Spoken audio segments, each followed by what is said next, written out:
What I'm about to tell you right now might sound unbelievable, but it is scientifically proven.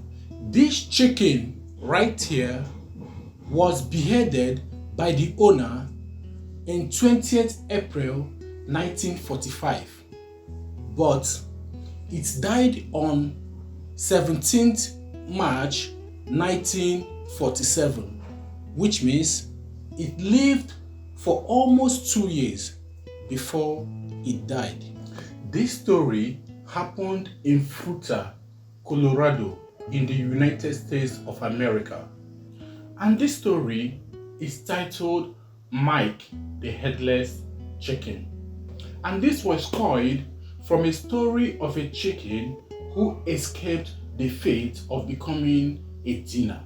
To be precise, this chicken lived without head for 18 months and became the most famous bird in its time. I know you will ask, how was this even possible? But before I go further, let us first look at the meaning of jugular vein. Jugular vein are major blood vessels that stretch from your head to the upper chest. In 1945, Lloyd Olsen, who is the owner of a chicken he named Mike, he was able to have missed the jugular vein and a blood clot was formed. And this blood clot prevented the chicken from bleeding to death. While this chicken head was cut off, most of its brain stems were left on the body. In case you don't know, a chicken's brain is located at the back of its head, behind the eyes.